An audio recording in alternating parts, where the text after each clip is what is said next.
Walaupun meninggalkan legasi yang besar, tetapi Tan Sri Abdul Taib Mahmud juga ada satu kebimbangan mengenai masa depan lanskap sosiopolitik yang beliau terajui selama lebih 30 tahun. Ikuti rakaman terbual eksklusif wartawan Ashwat Ismail bersama Abdul Taib di Kuching. Tan Sri Abdul Taib Mahmud, arkitek ekonomi politik negeri Sarawak selama 33 tahun. Dan bersama kita di Awani 745 secara eksklusif, Tan Sri sendiri. Terima kasih Tan Sri kerana bersama kami. Antara persoalan yang sentiasa berbangkit, kita telah melihat kejayaan yang telah dipelopori oleh Tan Sri selama 33 tahun dan memandang ke hadapan dalam konteks negeri Sarawak serta Malaysia secara umumnya, kenapa masih lagi ada persoalan ataupun sentimen yang berbangkit seperti yang baru-baru ini bercakap mengenai kecenderungan, katanya seorang ahli akademik yang mengatakan kecenderungan rakyat Sabah dan Sarawak untuk berpisah dari Malaysia. Ini bagaimana pada pandangan? Saya tak setuju dengan pandangan itu. Saya mempunyai kontak bukan saja di Ivory Tower, tetapi kontak seluruh sampai ke akar umbi masyarakat. Tak ada orang Sarawak yang ingin nak berpisah daripada Malaysia. Begitu kuat rasanya.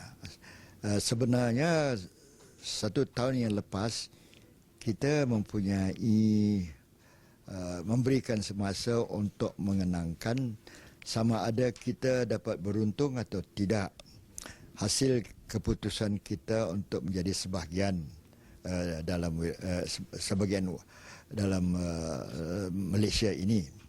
Dan boleh dikatakan pada keseluruhannya orang kata kita ini dapat maju lebih cepat di bawah sebagai sebahagian Malaysia kerana satu, ekonomi kita lebih besar sebagai ekonomi Malaysia dan kita menumpang juga segala kejayaan Malaysia dalam bidang perniagaan, trading dan usaha pembangunan. Daripada segi economic planning, kita beruntung sangat kerana mempunyai tradisi yang telah pun diasaskan oleh kerajaan pusat di Semenanjung untuk menjadi model kita menjalankan pembangunan ekonomi di Sarawak. Dan keadaan Sarawak ini cukup tenang, cukup baik dan stabil kerana kita mempunyai kerajaan pusat yang cukup besar dan boleh menstabilkan keadaan keselamatan dalam negara kita keseluruhannya. Sebenarnya Sarawak dahulu mempunyai ancaman dalam tahun 70-an, 60-an dan 70-an daripada pergerakan bawah tanah yang mahu kita mempunyai bentuk politik yang lain. Tapi kita dapat menang kerana kita menjadi sebahagian negara yang dapat menang. Tak banyak negara yang dapat menang melawan pergerakan guerrilla warfare dalam dunia ini. Malaysia hanyalah satu negeri yang dapat negara yang berbuat demikian. Oleh sebab latar belakang demikian, maka soal keyakinan kita boleh berjaya kalau kita berusaha sepenuhnya tidak timbul. Bagi saya terus kerja, jalan terus.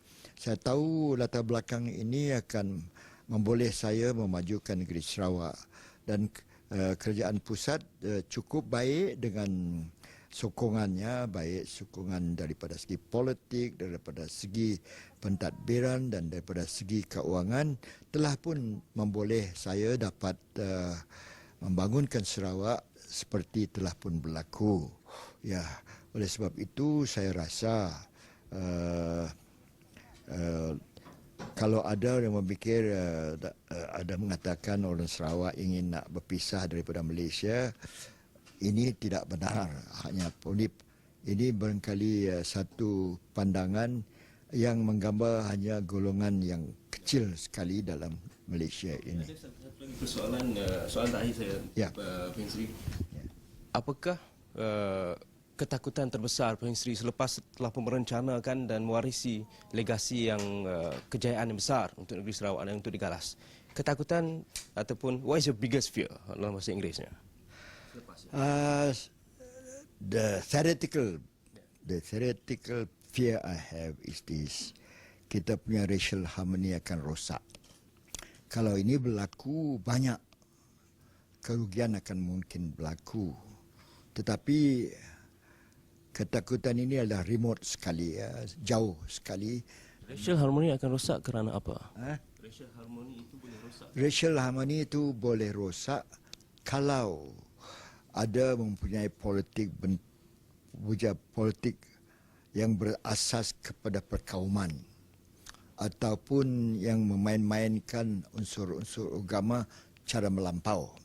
Kerana ini akan menyentuh emosi rakyat yang paling dalam dan mungkin akan mengurangkan cara yang mereka amalkan selalu, iaitu bersandar kepada kebenaran dan keadaan masa.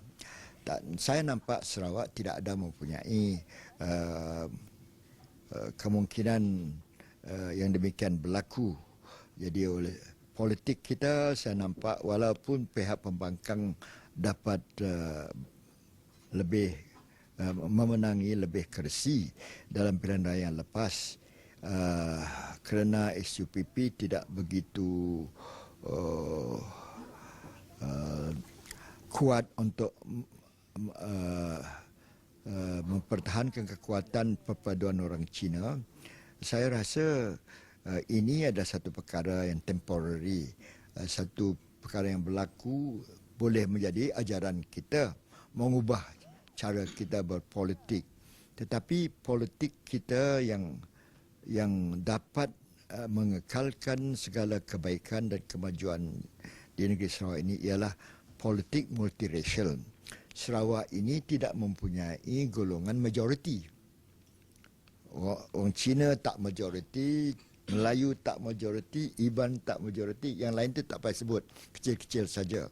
Jadi bagi kita untuk mencapai majoriti yang menjadi satu asas untuk membangun sebuah negara itu hanya dapat dicapaikan dengan satu persetujuan besar, iaitu mempunyai satu ideologi yang sama, iaitu kita cinta kepada negara ini, kita sanggup untuk bertukar ansur, kita tahu takkan dapat memperolehi 100% daripada apa yang kita ingin bagi golongan kita saja, tetapi dapat memberi perasaan cukup puas bahawa mereka ada masa hadapan yang lebih baik dan lebih menguntungkan kerana kita pandai berunding bertolak ansur. Baik, terima kasih Puan Sri kerana sanggup bersama kami dalam Temu Bual eksklusif walaupun secara ringkas bersama kami di Astro Awani. Baik, itu saja kita kembali bersama rakan setugas di berita-berita sekian.